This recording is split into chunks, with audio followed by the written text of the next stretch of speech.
அனைவருக்கும் வணக்கம்.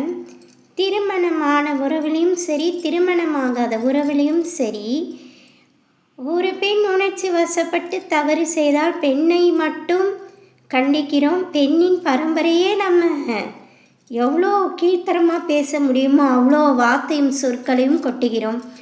அதையே ஒரு பெண்ணுக்கு மட்டும்தான் கற்பும் கட்டுப்பாடும் சுய ஒழுக்கமும் ஆண்களுக்கு ஏன் உணர்ச்சி அடக்கக்கூடாதா? ஆண்கள் ஏன் தவறு செய்யாமல் இருக்கக்கூடாதா? ஆண்களுக்கு கற்பும் கட்டுப்பாடும் சுய கௌரவம் கிடையாதா? ஆண்களுக்கு யோசிக்கக்கூடிய தன்மை கிடையாதா? ஆண்களும் மனதளவில் கட்டுப்பட்டு ஒழுக்கமாக வாழக்கூடாதா? ஆணுக்கும் கற்பு இருக்கிறது, ஆணுக்கும் சுய கட்டுப்பாடு இருக்கிறது என்பதை நான் ஸ்ட்ராங்காக முன்வைக்கிற என்னுடைய கருத்தை என்னுடைய ஸ்டேட்மெண்ட்டை நான் உறுதியாக சொல்கிறேன். ஆணிற்கும் சுய கட்டுப்பாடும் உடலளவில் கற்பும் இருக்கிறது. ஆணும் உணர்ச்சியை கட்டுப்படுத்த கற்றுக்கணும். மைண்டையும் ஹார்ட்டையும் கண்ட்ரோலாக வச்சுக்க ஆண்களும் பழகிக்கணும். ஆண்களுக்கும் கற்பும் சுய கட்டுப்பாடும் இருக்குன்றதை எல்லாருக்கும் நான் தெளிவுபடுத்துகிறேன்.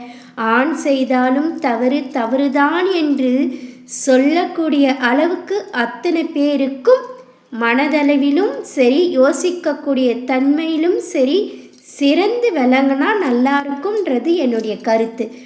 ஆண் தவறு செய்தாலும் தவறுதான் உடலளவில், பெண் செய்தாலும் மன்னிக்க முடியாத தவறுதான் ஒழுக்கத்தில்.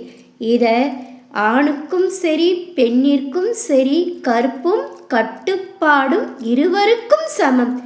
ஆண் பெண் எப்படி எல்லா விஷயத்திலும் சரிக்கு சமம் என்று சொல்கிறோமோ அதேபோல் உடலளவில் இருக்கும் கட்டுப்பாடும் உணர்ச்சிக்கும் கற்புக்கும் ஆண் பெண் இருவரும் சமம்.